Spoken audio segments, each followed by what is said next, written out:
Hello, everybody out there in YouTube land. It's your t-shirted historian. All right. I am probably not going to go on a 20-minute rant. I don't really think I have anything that is 20-minute rant worthy at the moment. Obviously, AI is something I can rant about for quite a long time. And sad to say, for most of y'all out there, it is, it's going to be adapt or die. Quite simply. You can stick your head in the sand and ignore it, but it's going to get there. It's going to grow, and it's going to take over. But we're still quite a ways away from that, so never fear. So I want to talk to you about something else. Some of y'all might notice that we're not really doing Tuesday with Geeks anymore. And this show has not had as many times that we've done it. And I want you to know kind of what's going on behind the scenes. As a lot of you know, back in October, my cousin passed away, and it was basically death watch all through, and then a period of mourning, and I didn't want to do anything. So we took some time off. And when we finally started coming back, I noticed something. The only thing we did during that time for the show is I would drop new Hokuto no Ken videos, new Fist of the North Star videos. And I noticed my subscriber counts were going up, and my views on the videos were going up. And that kind of surprised / puzzled me. But I mean, I've always heard from the algorithm. People have been telling me for years, live streams kill your channel's views. And I really never believed it, because I always thought, well, this show was founded on live streams, and it's pretty much been live streamed since day one. And every once in a while we would drop a video or a short, but mostly it's been live streams. And then all of a sudden to find that, in fact, apparently video and shorts have been doing better for this channel than our live streams. It makes me sad. It really does. Because that means for years now, I've been basically kind of hamstringing my own efforts to make it in YouTube. Because, it took us a long time to get to 1,000 subs.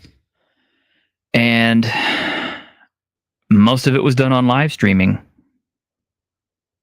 But we did make it through, the help of friends and through the help of fans and all you folks out there who are tuned in.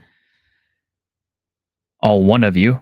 I only have one viewer right now. But the deal is, it's like, I've started kind of reevaluating what I want to do. I almost got to the point where I just said, let's just not live stream anymore. Let's just make this a pure video channel. But I think that would be bad on a number of levels. I think a lot of folks still enjoy hearing what we have to say and interacting with us on some level. So for the foreseeable future, I'm not going to cancel all live streams. However, I am just cutting it back to the Saturday show. I don't really see a need for a Tuesday show at this point. Stuff is not happening so fast and so furious that we need to have 2 shows a week. Matter of fact, the last few times we've had this on, we've barely had any material to scrape by with as it is, because stuff just ain't happening. Okay, I mean, it's like, something stupid may pop its head up every once in a while, like that terrible new Star Trek series. And of course, it's always fun to make fun of things like that. But honestly, a lot of that stuff is going away, and quality stuff is starting to pop up more and more, which is a good thing. And this is not a channel that's built on hate clicks. This is a channel that's mostly built on positivity. The thing is, there's also not a lot of really, really positive stuff to talk about. So I guess I probably need to start farming up some more guests and giving them an opportunity to speak up on things that they want to discuss with their particular things. I mean, I've still got my unicorns out there. I mean, I would love to get Kevin Crawford. He's probably never going to come on this channel because he just doesn't give interviews. I'd love to get Stephen Poisse, but he doesn't give interviews. I'd like to get Mike Pondsmith, but apparently he only goes on much smaller channels for some reason. I don't know. We love you just as much as they do, Mike, and there's more of us. But, I mean, that's up to you. Hey, Sandy Peterson came on here, so there you go. But we'll see about lining up guests and seeing what else we can do to keep the live portion of the show entertaining and enjoyable for you. The thing is, it's just, the controversies that we used to have so much fun poking fun at and having a discussion about, there really aren't too many of them anymore. Every once in a while, one will pop up, but there's really nothing that major. So I guess what I'm trying to say is, ammunition is a little low at the moment.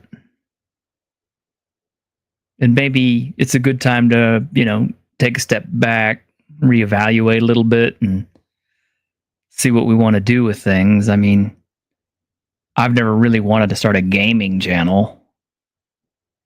I've thought about it. I mean, some of my friends built their entire platform on just game streaming. But I don't want to use the software that you need to do that. I find it very constraining and very difficult to work with. I would like to stick with StreamYard for everything, but StreamYard apparently isn't a big fan of gaming stuff. So what to do, I like it for its ease, I'll be honest, because it's just, I mean, it's dog simple to use. Yes, it costs some money every month, but it's so easy to use that I might as well just stick with it. Nah. So anyway, I do hope you guys are enjoying the Fist of the North Star videos. We're pushing those a lot harder now. We're getting closer and closer to the reveal date for when the anime is going to come out. And I have already made the prediction it was either going to drop in April or July.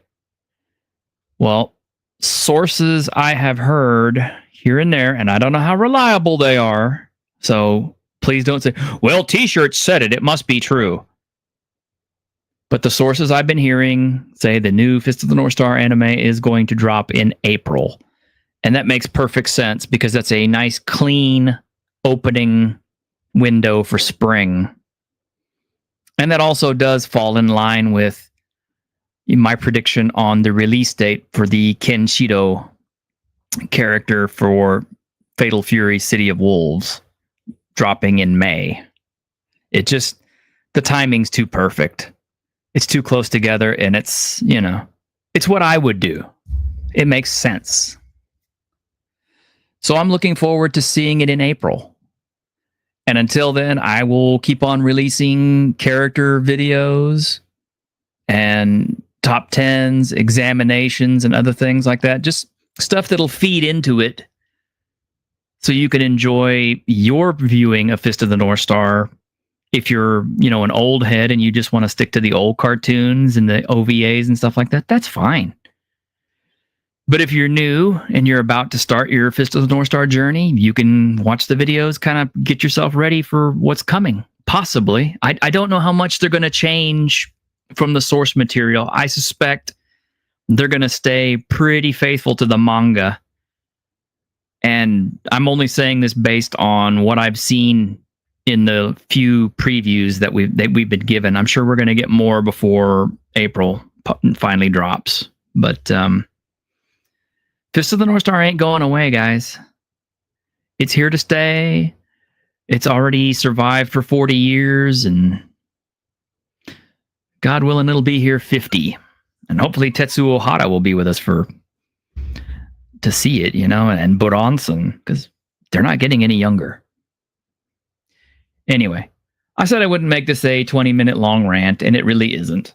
So here we are at 11 minutes and 30-something seconds, and I guess we can finally start the show. Hey, guys.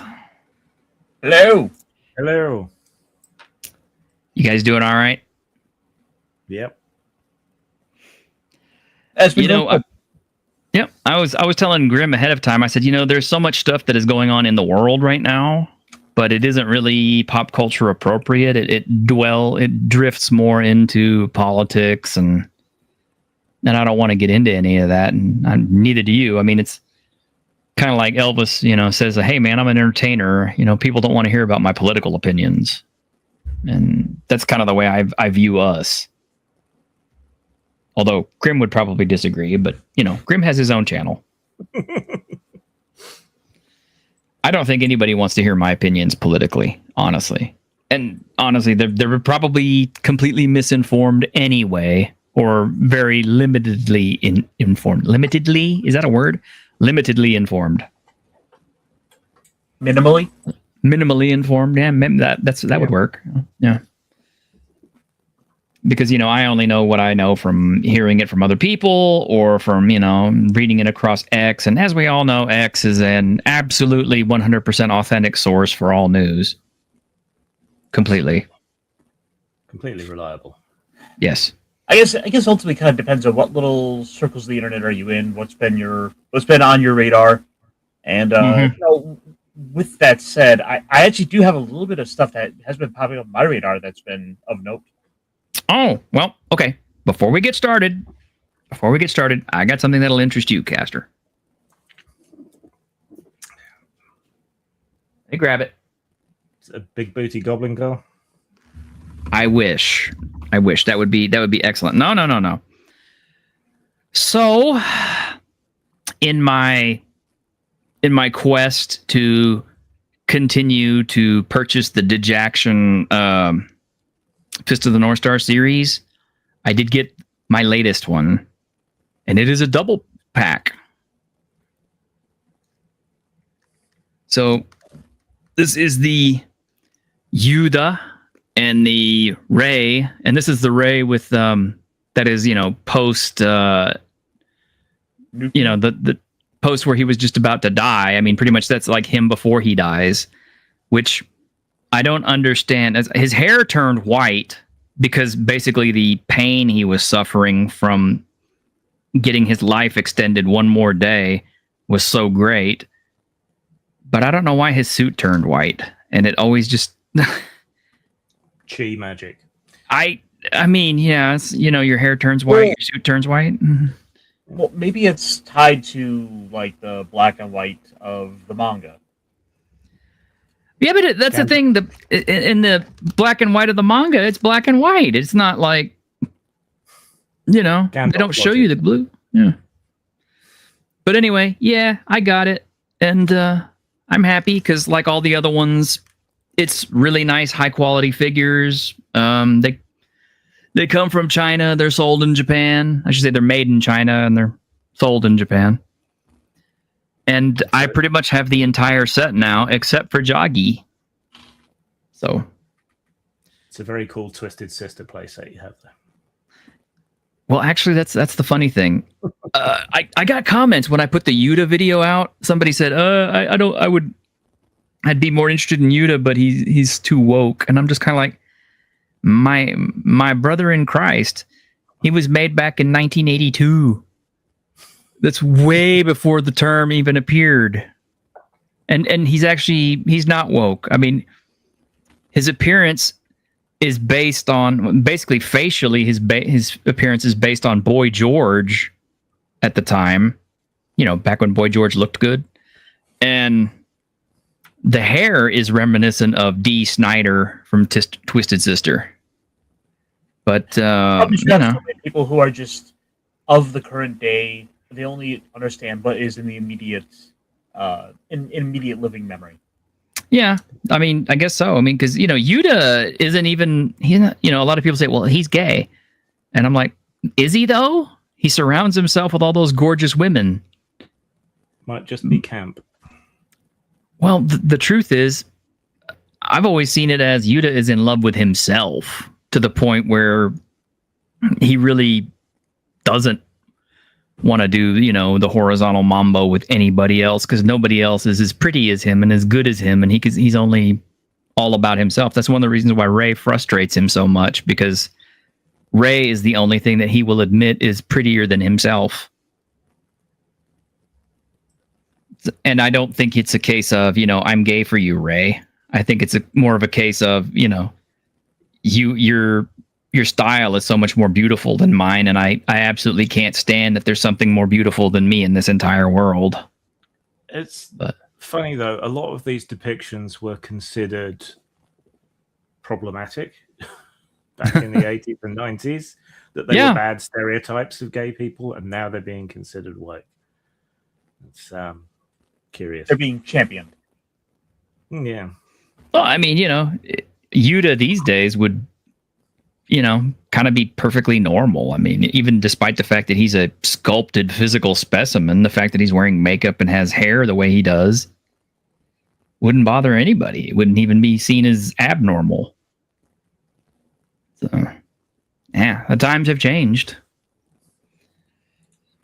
Interestingly enough, I really thought that when I released the Yuta video that more people would pick up on it and want to watch it. I figured for sure it'd be like, I'd get the whole, LGBTQ community interested in that one. But no, doesn't seem to have gotten any more views than anything else. So got to get those keywords in your title, description, and thumbnail.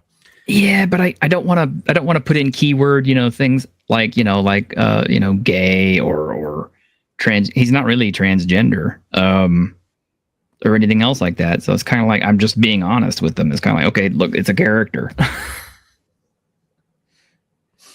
But I don't know. Maybe when the anime drops, more people will get interested, because I'm curious to see how they portray him in the anime. We still don't know who his Seiyu is.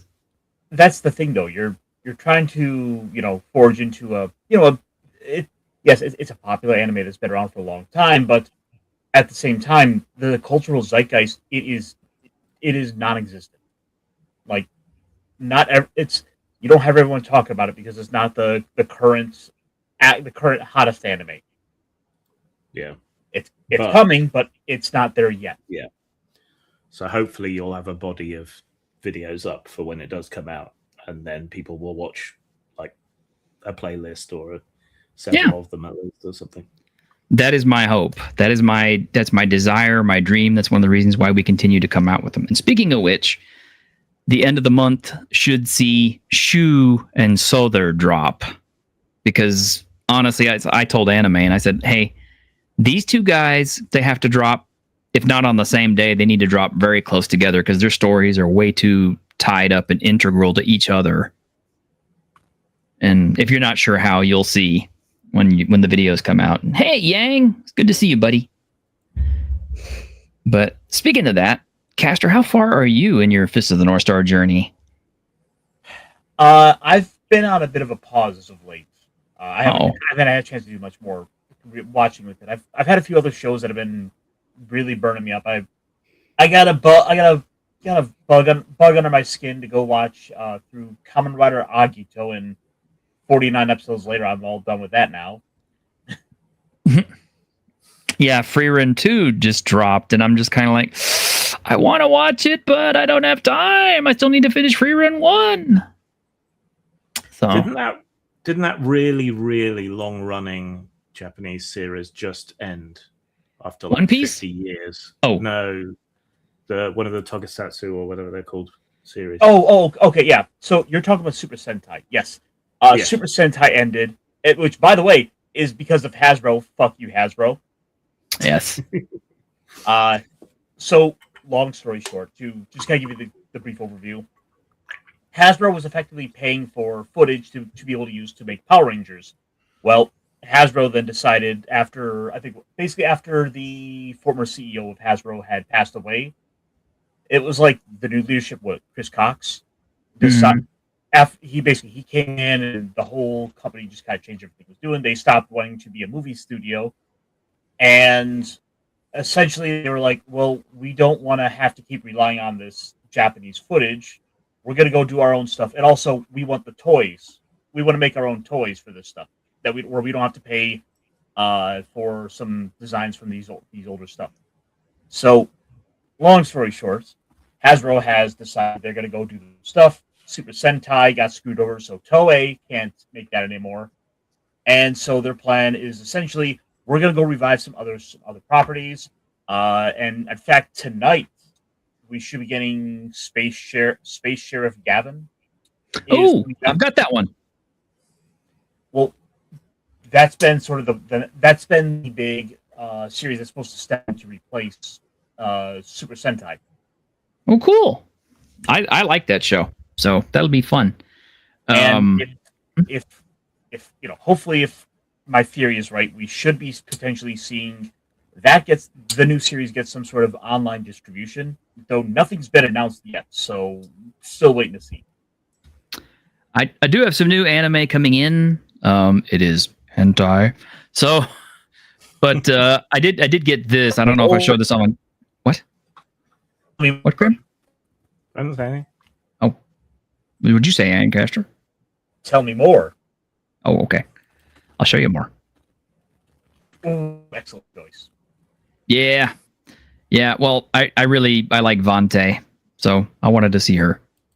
The one thing that's always had me curious with Queensblade was what would work for the role playing game of it, which is like I've seen it's had one, but I've always wanted to check it out. I just don't know much about it.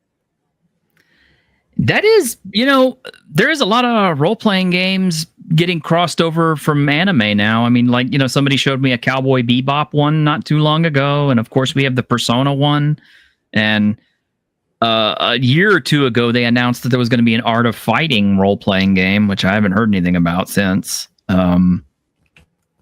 Yeah, I mean, the Japanese.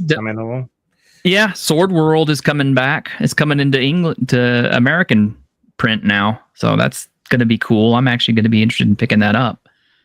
And Where's Blade? Where's who? Where's Blade is being made as well.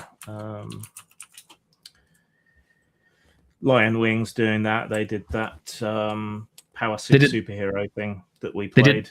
They did the Persona one too. Yep. Yeah, Where's Blade? Swords and Sorcery in Mecha, one of Japan's most popular TTRPGs from the 80s and 90s, arriving in English. Nice. Yeah. They tend to be really slow on getting their games out, though. So yeah, they do. See. We ordered the Persona ones like a year or two ago, and just finally got them too. I only just got my Shin Megami Tensei book. Well, by the same token, they're only just now shipping my Monster Girl books to me this week. So all the publishing companies have been really slow. I mean, like even Troll Lord Games, I thought they would be quicker, but it took them over a year to send me the Heaven and Hell stuff that they brought out. Shipping costs are still fairly catastrophic at the moment. Yeah, I mean, it cost me $60 just to ship one thing from, Texas to any other place in the United States. I can only imagine what it would cost for me to ship something to you over in Britain. Yeah. But anyway, I've got a little something to segue us into our next bit. Y'all ready? No. Okay, I'm ready. Oh, now you're ready? Okay. Are you sure? Nope, not ready anymore. Reminder that the last good Fallout game came out over a decade ago, and everything that Bethesda has made since has been complete ass. Once the next Fallout comes out, I expect you all to be back here with me in 2 months tops. From the lips of Caesar, or Caesar. Yeah, so Fallout Season 2. It ended. I know Grim has not seen it all the way to the end. Did you? Okay, so you're not even able to discuss it with us. Okay. A lot of people were not happy with Season 2. I had moments I was really unhappy. I kind of hated how they made the Legion into a joke. I kind of hated how they made the NCR into a joke. There were elements of things, that were, there were member berries and they were completely dangled out there like jangling keys. And the thing that really hits home, and the thing that I think damns this series more than anything else, the one thing that Howard should never have said, he should never have said that this Amazon show, is canon. That was a huge mistake. I think even the hardcore Fallout fans would have been able to tolerate the show if they had figured that, it's just, they're having fun with the license, let them have fun. I mean, yeah, we know it's wrong, but we don't care. It's not like it's canon. And what hurts is the fact that the way that it's framed, this show is like 20-something years past Fallout New Vegas. So what it essentially is saying is, it doesn't matter what your choices were in Fallout New Vegas. It doesn't matter who you picked to win. It doesn't matter how things turned out, because here, 20-something years later, everything is shit. Fallout New Vegas, New Vegas itself, it's overrun by death claws. Whether or not you went in there and killed the Deathclaw Alpha and the Deathclaw Matriarch, apparently they still managed to swarm up there and take over a section of the Strip. The Strip itself is pretty much destroyed. Mr. House lost, no matter how whatever you did turned out. Caesar's Legion, if they took New Vegas, apparently they abandoned it and then got into fighting with each other, no matter how it turned out for you. The NCR got kicked out of New Vegas, no matter what you did to help the NCR win it. It's kind of like none of your choices mattered in New Vegas because all of it was undone 20 years later. And that really pissed me off. Plus, of course, the Brotherhood of Steel was kind of a joke. And they really underestimate how powerful the Brotherhood of Steel could have been or would have been, because it's like those dirigibles that you didn't see until Fallout 4, those things were big enough and powerful enough to, not only house an entire, unit's worth of powered armor and what do you call it? Vertibirds and all those other things. So to have so many of them just flying around like they're nothing and crashing, going down like they're nothing, was just like, what do you have a Zeppelin manufacturing plant somewhere that's working still? I still like the series for what it is as itself, but I think a lot of these problems ultimately come down to the scale of the series. It's almost like it's got the same problems as the game, right? So you go to a city in a Fallout game or any Bethesda game, and you never get that sense of scale or hustle and bustle like you do in, say, Cyberpunk. Everything feels really sort of threadbare and empty. And so, I mean, even the couple of crowd scenes in the vaults aren't that impressive. I don't think they've got a big enough gene pool there to succeed. And so, just destroying most of Vegas means that they don't have to have crowd scenes or a whole bunch of Securitrons. And the Death Claws, they're mean, but they couldn't have stood up against House's legions of Securitrons. I just don't see that happening. It's a shame, but they always seem to nerf any hope of any faction making anything even slightly better. Even the more dictatorial factions like House or the Institute, they always seem to nerf that. Nuking the NCR is the thing that really sort of sticks in my craw. Everybody's. Because the NCR was not just Shady Sands, and the timeline's been wound on, so they should have continued to expand and take in more settlements and so on. So why are they such a sort of slapstick spent force? Again, because they don't seem to be able to do that sense of scale. The closest we've got to a decent scale was the two factions of the Legion fighting each other, but that was way off in the distance and probably mostly CGI. So, but I will say this: for all the things that did disappoint me this season, and there was a few things that disappointed me, there was a few things that made me happy. One of the things that continues to bother me about the show is the tonal whiplash.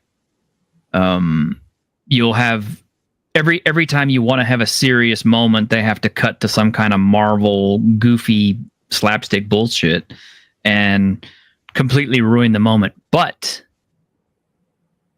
I was glad the finale was really good, in my opinion. When the guy loses his power armor and there's a death claw coming and he gets up and the only thing he's got to defend himself with is, a roulette wheel and a pool cue. And it's like, he's going to die, and then you think the townspeople are going to go and intervene. And then they had to go and I'm not going out there to do that. And then just totally undercut that part. But the moment, where it's just him and, he sees the power armor roll up and, the death claw gets hit in the head and you see it's the NCR Ranger and all these other NCR members showing up to take out the death claws. It's like, that was probably my favorite moment in the whole of season 2. And I know it's sappy and it's stupid. And I know it was manufactured to make you, have the Eric Butts cry on command effect. But it worked because I fucking cried. I fucking did. I did. I loved it. I loved that part. And I'm not ashamed to admit it because it was great. Out of so many disappointing things this season, that was like the one moment where they really did a good job with it. And I was happy. So Fallout's always been a bit tonal whiplash, though. The games as well. Because one minute you're facing down a bunch of ravenous ghouls. The next minute you open a door onto a toilet with a teddy bear wearing sunglasses, smoking a cigar and holding a hand of cards. So that's kind of already there. And I don't mind that. Not in Fallout, because it's kind of goofy anyway. And you see the same kind of tonal whiplash in the Outer Worlds as well, which isn't Bethesda, but, it's the same heritage. I don't know. I kind of disagree because there are some moments in Fallout New Vegas especially that do really get you, such as everybody hates Dead Man's Hand. Everybody hates that scenario. But at the end of it, when you leave the Sierra Madre and you get her last message, it's just like your heart really gets kind of rubbery. Because, that whole, it's about letting go thing is so good. Those DLCs were so good. And somebody said, well, we I really hope that next season, in Fallout, they bring us Joshua Graham. And I said, no, you fucking don't want Joshua Graham. You do not want Joshua Graham on this show. You absolutely do not want Joshua Graham. You think you do because you think it would be cool, but the only way he's going to be cool in this show is, one, if they get his original voice actor to dub all the lines so that you have that wonderful, gravelly, Joshua Graham delivery that made his character so awesome in New Vegas. And the other thing is, you got to have all his shit written by Chris Avalon and what's his name, Sawyer, because that's the only way it's going to be good. If you let Jonathan Nolan and his freaks write Joshua Graham, they will completely destroy the entire Mormon Christian message that Joshua Graham is so good at. It's just, you missed your mistake there and expecting to have hope for any of this stuff. They make a mistake of having hope for this.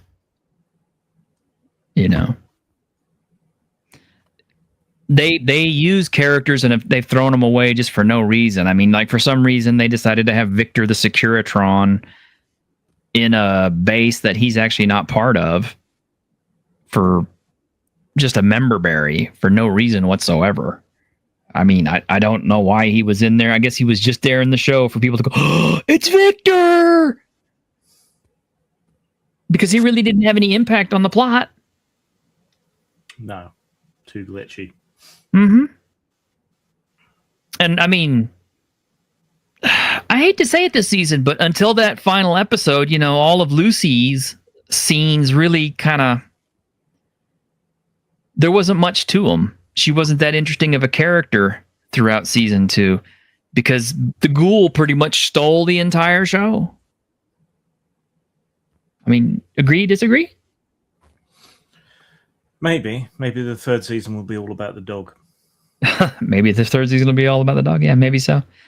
Lucy had a few good moments. Oh, the other thing too that really upset me, and it really pissed me off was I really liked the Kings faction in New Vegas. I really, really liked them. I thought they were cool.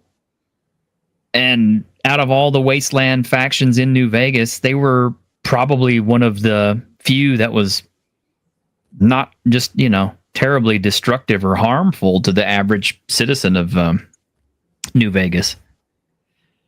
And then they just turned them all into a bunch of ghouls that could, that were just there to get slaughtered by Lucy while she was high on drugs. And I'm just kind of like, we didn't need that.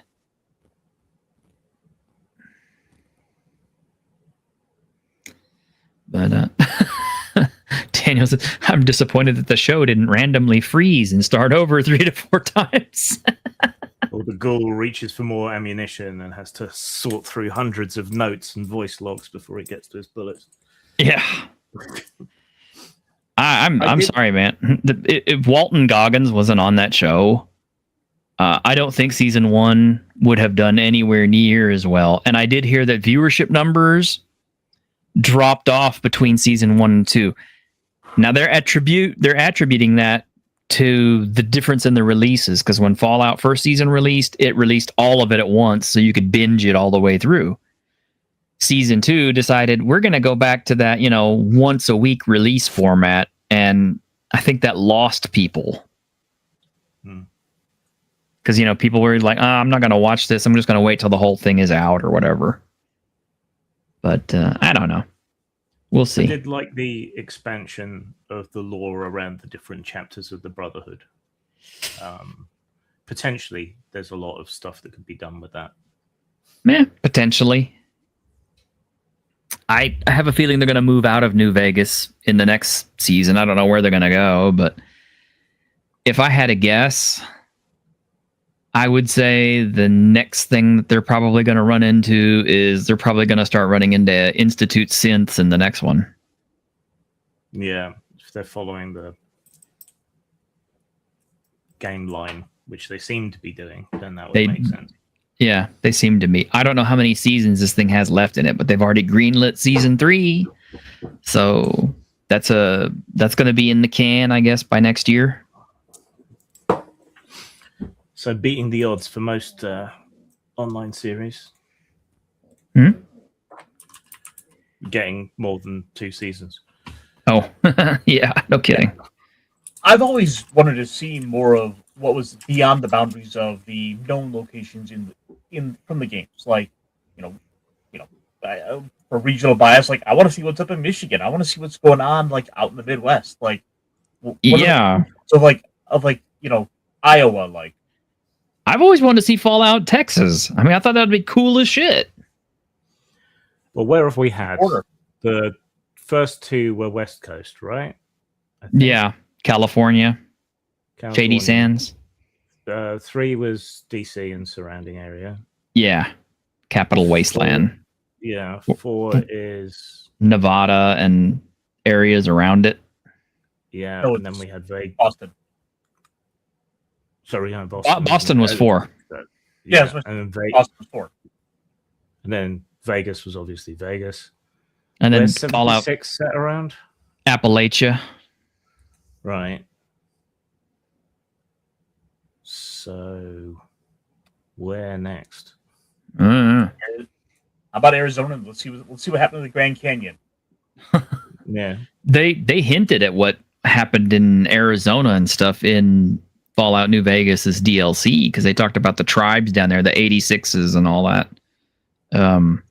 Well, see, that's where I think the fun could really come in, because if the show is supposed to be canon, there's a lot of stuff they've hinted at that they can really pick up on and play with. Oh, maybe so. And that way, you're not stepping on the toes too much of those existing known settings where it's always just teased like just off in the distance, like maybe next season we'll go there, sort of thing. Oh, maybe. I think right now Bethesda's in a quandary because they wasted all that time making Star Snooze, and then which tanked and nobody likes it. And now they'd already promised Elder Scrolls 6, which I really have a feeling is not going to be anywhere near as good as Skyrim. I feel it in my bones. And then, of course, we'll finally get Fallout 5 sometime after that. But by then, it'll be like, what, 2029, 2032? Well, and it'll still be using the same engine. They probably will still be using the same engine. Yes. Well, if you remember from the Microsoft leaks that I showed you guys, they're supposed to be going back and doing the Fallout 3 remaster or remake.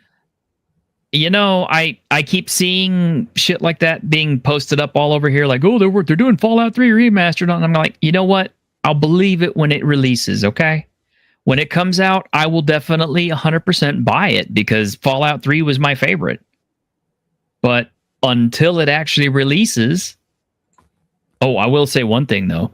If they change the music for Fallout 3 Remaster, I absolutely will throw a shit fit. Because part of what was so beautiful about Fallout 3 was Inon Zur's soundtrack for it. Well, that might be a problem, though, due to licensing. I don't know. They're still selling his soundtrack, up on Amazon and stuff. So, and apparently he did the soundtrack for Fallout 4. So, unless something between him and Bethesda changed over the years, I'm sure they still have a pretty good, healthy working relationship. Oh, so I wouldn't see a reason. About the radio. You what? I thought you were talking about the radio. Oh no, I'm not talking about the no. I'm talking about the atmospheric music. Now, as far as what the licensing on all the old music is, I don't know, but yeah, that's where I'm getting at. That's going to be the problem. Well, I mean, the thing is, most of the original creators of all that music are long gone, so it's just dealing with whoever holds the rights to all that stuff. They did it once. I'm sure they can come to an agreement again. I mean, look at it this way. You go to the rights holders for, whoever has all of the Ink Spot's entire soundtrack or their entire disc catalog. And you tell them, I was like, hey, I know how much, people love the Ink Spots. We want to put them in our new game. and you're the one sitting on the rights, the guy with the rights is kind of like, this is a chance to circulate old Ink Spots music again to a modern audience and make more sales. I would be mentally challenged to turn this offer down. Sure, but if we're using, if say we're talking about music from the original Fallout 3 soundtrack from the radio, that game no doubt helped boost the notoriety of a lot of that. Well, when they come back around to see about getting a deal for it, the rights holders might look at it and say, well, this music's more valuable now, so we want you to pay more for it. That is always true. It doesn't matter that it was partially. It might have been because of Fallout. They see it as a just black and white money issue. Like, this is worth more now. We want more. Yeah, maybe so. I hope not. I hope they can navigate that pretty smoothly. I mean, they got Microsoft money behind them now, so I can't see that being too much of an issue. I mean, because it's a guaranteed sale kind of thing. It's like, we know people are going to buy this because they loved it. And if they ever do remaster Fallout New Vegas, oh my God, the sales will just go through the roof, man. They will. It'll be, Howard will be upset all over again while, he watches, New Vegas tank all his current shit.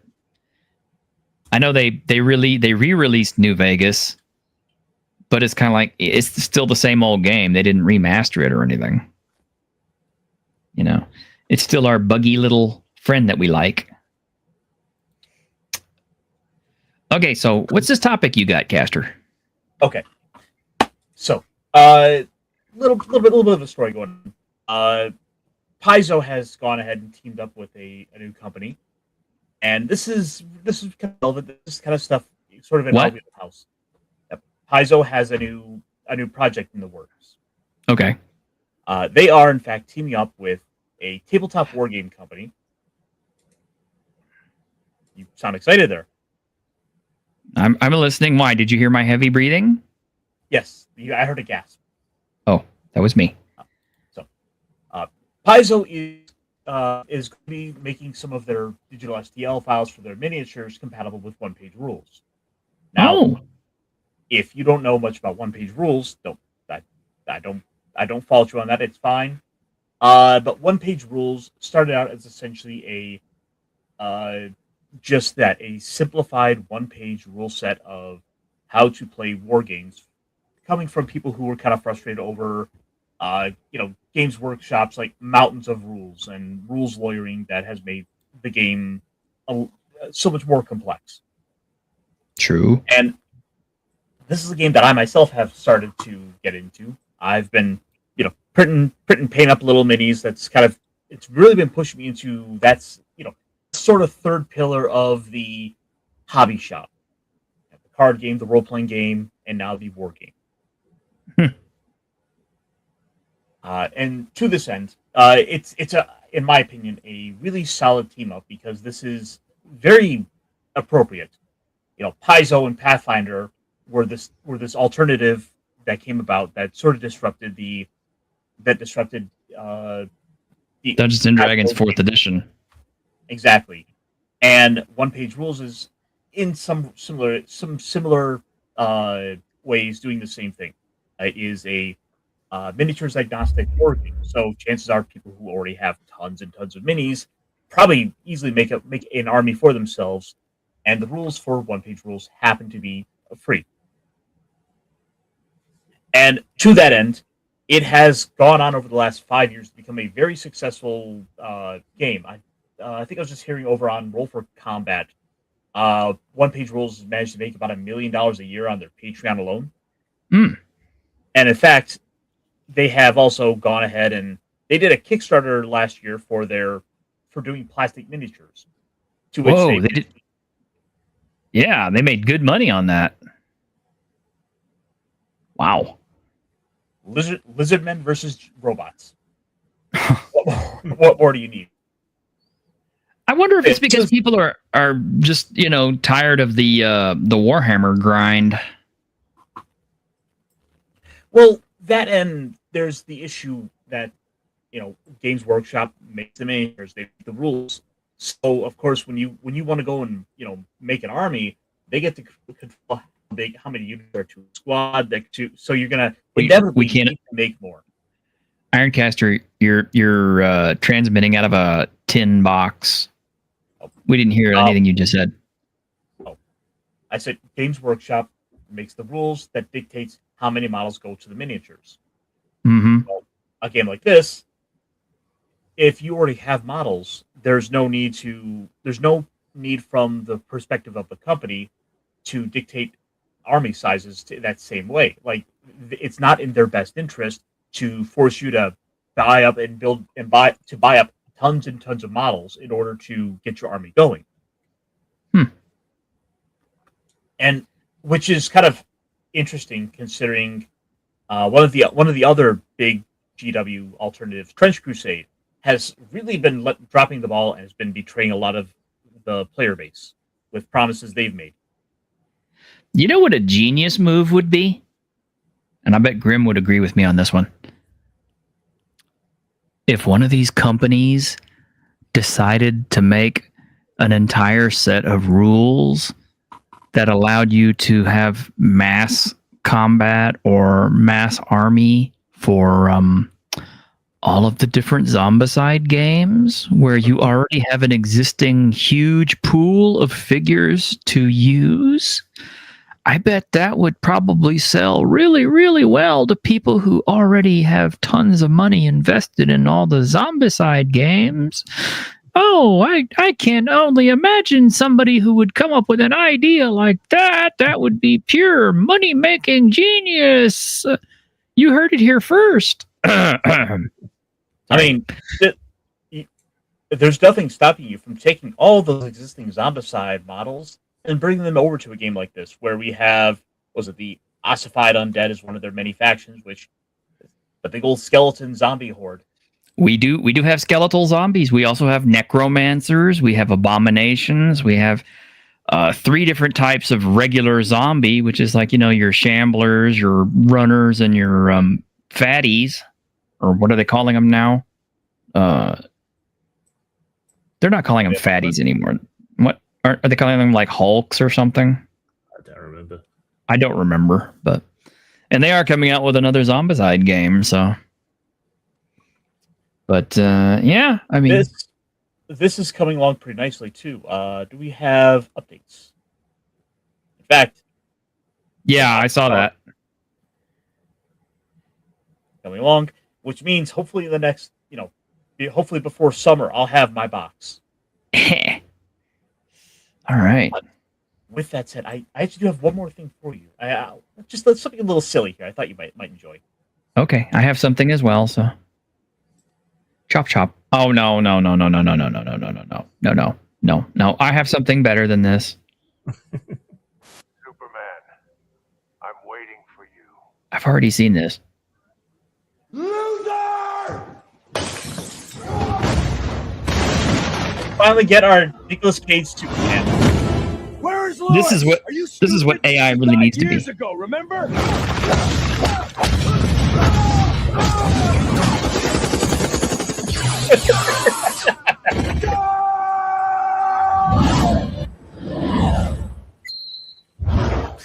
Why does he look like Cavill there? Yeah.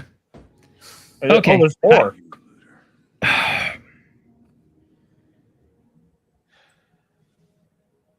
Okay. We got it. So anyway, something I did not have on my bingo card list for this year was Blizzard deciding to go back to Diablo 2 of all things and add a brand new character class. Oh, I heard about this. Yes, it is Diablo 2 now has the Warlock as a class. Let me see. I don't know if I can show a thing of it or not. I may have to just share the whole screen. Will it let me? Let me see if it'll. Interesting. Yes, it will. I'm finding where Blizzard has been really making some push with more of their older properties lately. In fact, as we're seeing, for example, StarCraft has its own tabletop war game coming. Right. So anyway, yeah, Diablo 2 Resurrected has now has Reign of the Warlock. It's got some kind of new thing for it, but he is a new class. It's $24.99. And they've actually lowered the price of the game a little bit. Well, actually, they've changed the price of the game now. You can get Diablo Resurrected Infernal Edition for $39.99. I think it's actually a little bit cheaper on Steam, if I remember. But anyway. So yeah, I was not expecting that. I'll let you know how good it is, because I bought the Warlock just because I still like Diablo to some extent. I mean, Diablo 2 is kind of hard to beat. I mean, for fun, not like literally hard to beat, but it's probably peak Diablo, I think. I think so. I mean, 4 is okay, but I have to admit the scaling system really leaves a lot to be desired. Yeah, Mrs. G plays it a lot, and yeah, I found it hard to understand the appeal of the game with the scaling, because sort of growing in power to the point where you could take on new areas and find new things was part of the appeal to me before. So if you're just scaling everything's the same. It's not interesting to me. Whereas I hate that shit when they put it in things like Assassin's Creed. Mm-hmm. But we did have some interesting things come across, and honestly, this is like the best reason that you need that AI exists, in my opinion. It's for doing things like this.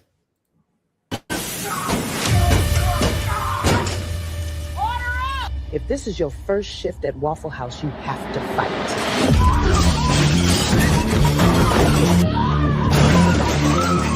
Y'all gonna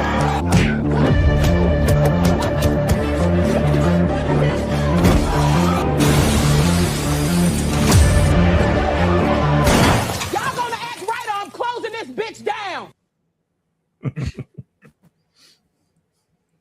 By the way, that gives me an idea for yet another new little miniature faction in Ashes Without Numbers. So prepare yourself to meet the Fortress Waffle House at some point. Make it a school of kung fu or something. That would be interesting too. Waffle House Kung Fu. Well, I mean, a whole bunch of kung fu weapons are agricultural implements. So you could have like waffle spatulas, waffle irons. And I did actually build an entire music video for the Cult of Bucky's. I'm actually considering putting it up on my site, but or on my YouTube channel. When you think about it, like, there's a whole lot that you could do with that idea of the Waffle House, where they want to trade and barter for syrup, for example. I mean, that would breakfast is the most important meal of the day, as they say, and they take it with utmost seriousness. And I unplugged my headset. Each tooth lost to decay is another step towards enlightenment. They would be like in direct competition with the Cult of Bucky's, though, I would think. Well, there you go, conflict factions. But I don't know. That's one of the things I have so much fun with about this post-apocalyptic game, is it allows me to make so much fun of modern institutions that I find to be at least passably funny. Like, Bucky's, which is why I made the Cult of Bucky's. And why you will soon have the post-apocalyptic McDonald's at some point. Because, I saw a thing for that, and that's going to happen. Although this still makes me laugh every time. Did you like the Werner Herzog narrates Bucky's video I sent you? I would have liked it better if A, they had used a better voice, and B, it doesn't really sound like Werner Herzog. You know what I mean? Like, I feel like if Werner Herzog was narrating it, it would sound like more, I don't know, like nihilistic. That guy has done better impressions of Werner Herzog, but I mean, here we see the mascot smiling at us as if mocking our pain. But I don't know. Anyway, I'm having fun with it. I need to get back to it. We need to get back to it. And I guess what I could always do it this weekend. So yep, it's definitely past. It's definitely past my my time to run again, I guess. It is. It is. So I guess I'll have to work on that. Before we leave you though, because it's been an hour, let me give you one more funny thing, because this one will probably be copyright claimed for music.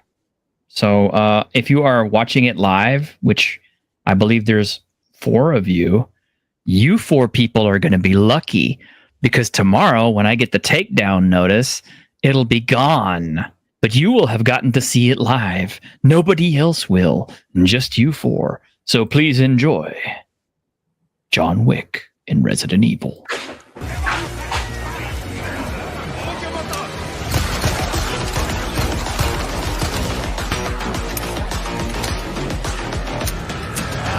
I'd like a tasting. All my wares are in tip-top shape, I assure you. Need something robust, precise.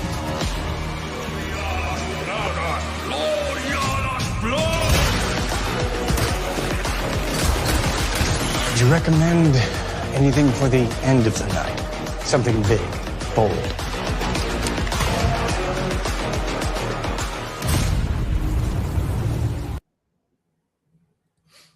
My God, if somebody did put a John Wick mod in a Resident Evil game, I would play the shit out of that thing.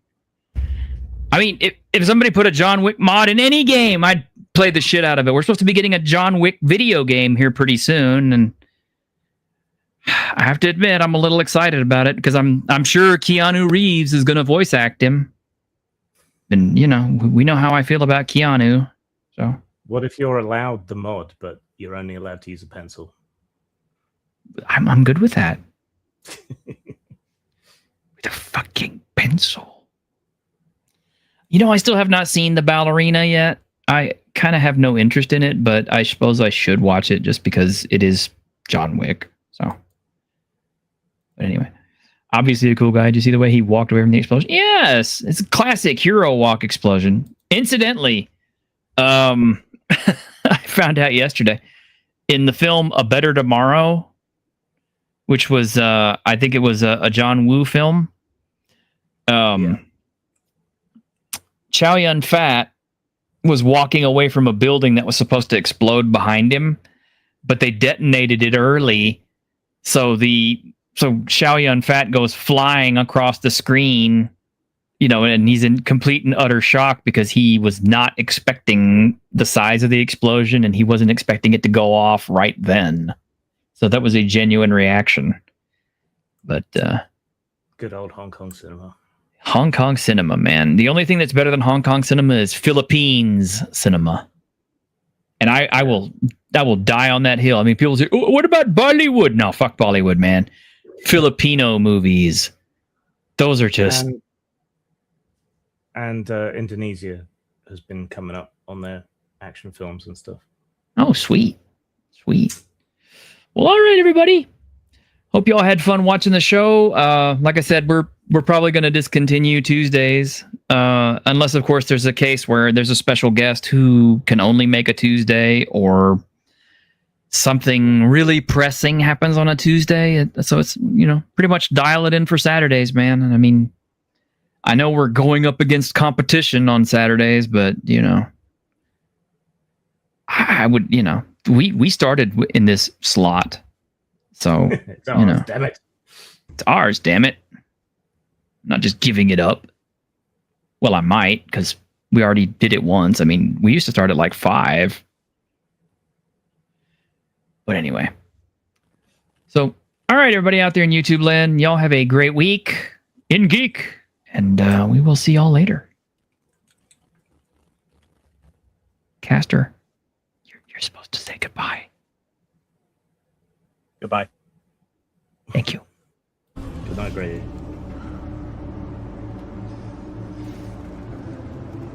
On behalf of the staff of the Independent California Motel, I wish you all sweet dreams.